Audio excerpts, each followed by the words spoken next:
वक्रतुंड महाकाय सूर्यकोटि समप्रभ निर्विघ्न कुरु मे देव सर्वकार्येषु सर्वदा। बोलो सूर्य भगवान की जय हो, गजानन जी की जय हो, कृष्ण राधा की जय हो। आज का प्रसंग है जहाँ त्याग वहीं प्रेम। एक बार शादी की वर्षगांठ की पूर्व संध्या पर पति पत्नी साथ में बैठे चाय की चुस्कियां ले रहे थे। संसार की दृष्टि में वो एक आदर्श युगल था।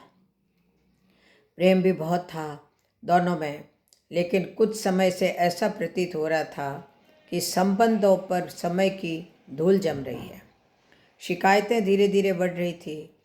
बातें करते करते अचानक पत्नी ने एक प्रस्ताव रखा कि मुझे तुमसे बहुत कुछ कहना होता है, लेकिन हमारे पास समय ही नहीं होता एक दूसरे के लिए। इसीलिए मैं 2 डायरियां ले आती हूँ और हमारी जो भी शिकायत हो हम पूरा साल अपनी अपनी डायरी में लिखेंगे।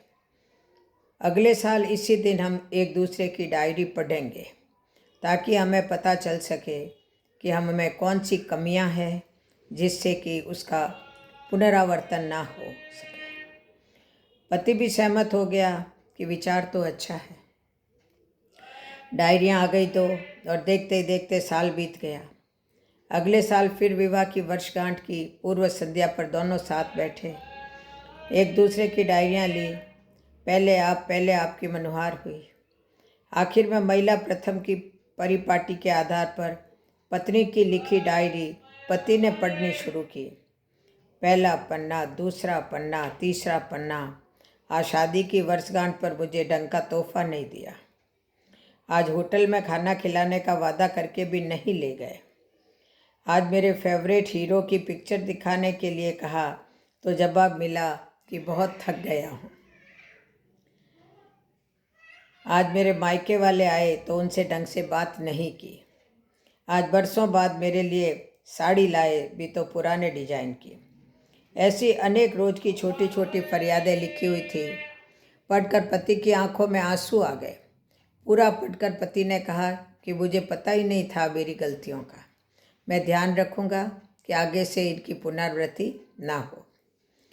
अब पत्नी की पति की डायरी खोली। ये क्या, पहला पन्ना कोरा, दूसरा पन्ना कोरा, तीसरा पन्ना कोरा। अब 2-4 पन्ने साथ में पलटे, वे भी कोरे। फिर 50-100 पन्ने साथ में पलटे, वो भी कोरे। पत्नी ने कहा कि मुझे पता था कि तुम मेरी इतनी सी इच्छा भी पूरी नहीं कर सकोगे। मैंने पूरा साल इतनी मेहनत से तुम्हारी सारी कमियां लिखी ताकि तुम उन्हें सुधार सको, और तुमसे इतना भी नहीं हुआ। तो पति मुस्कुराया और कहा, मैंने सब कुछ अंतिम पृष्ठ पर लिख दिया है।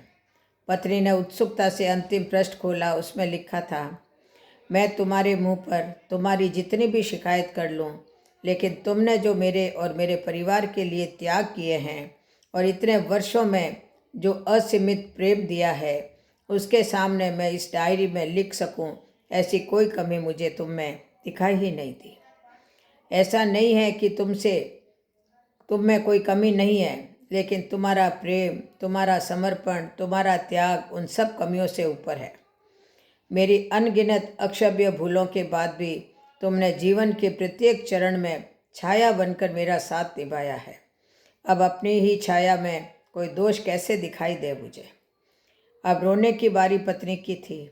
उसने पति के हाथ से अपनी डायरी लेकर दोनों डायरियां अग्नि में स्वाहा कर दी और साथ में सारे गिले शिकवे भी।